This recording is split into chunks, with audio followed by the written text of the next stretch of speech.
Hi, I'm here to talk a little bit about how to choose a therapist. And a lot of people call and ask questions that, they're not really sure what to do or who to see or how to find somebody. So, a few suggestions. One is go with your gut feeling. Call several therapists and find out who you feel the most comfortable with. Because ultimately, that's going to be the biggest thing that's going to help you in therapy, because the more you share with your therapist, the more information they have to be able to guide you and help you along your way.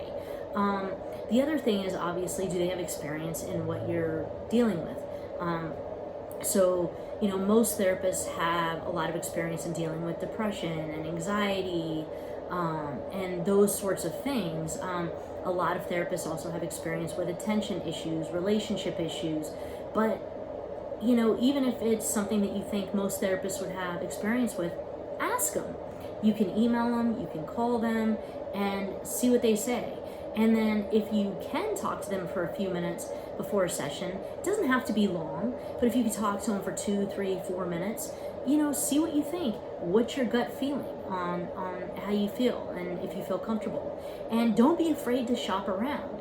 That you can go to a therapy session and, a lot of people will say, well, before I schedule another one, I have this other therapist I was going to see, but I had scheduled before you. And I'm like, no, go, because if I'm not the right fit for you, then you need to find out who is. And it might be that if you go to 2 or 3 therapists and you come back to see me, then you're more confident than ever and therapy is going to flow better. So, if the first appointment you make is with a therapist that after that first session, you feel good, you feel confident, they're hearing you, you think that they understand your issues, go with them if you feel good in your gut feeling about them.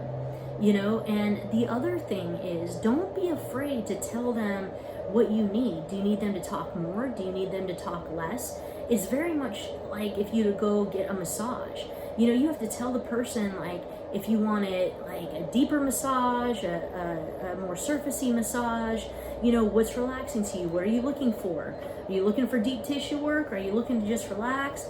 They might not know that, and they might not know. If you tell them medium pressure, they don't know what your medium pressure might be different than someone else's medium pressure. So when you go to therapy, if you're not feeling like the therapist is hearing you, then just to be able to say, hey, in a nice way, hey, I don't think you understand what I'm saying, or I'm not really feeling heard right now, or, I was hoping to get more input from you and I'm not really getting a lot of input, or, I really want to tell my story more and I feel like you're talking a lot. Don't be afraid to say that, because I tend to talk more in therapy. I have had clients who've said, hey, you know what, I want you to not talk as much, and I can absolutely do that. And it's funny because some clients come in and are like, oh my gosh, that's so refreshing. The last several therapists I've gone to have just sort of thing. But that's also what some people are looking for. They just need that ear and maybe that few words, not necessarily the interaction. So make sure that you're feeling comfortable. And if you're going with a family or in a couple, make sure that the other people feel comfortable too. And it's going to be impossible that everybody's going to feel 100% comfortable, because therapy just isn't always comfortable. You're talking about some hard things. But being aware of it being as comfortable as it probably can be for the most amount of people. For example, if you have a family of 4, do 3 of them feel pretty comfortable and the other one's eh? Or do 3 of them feel pretty comfortable and one of them is completely turned off by the therapist?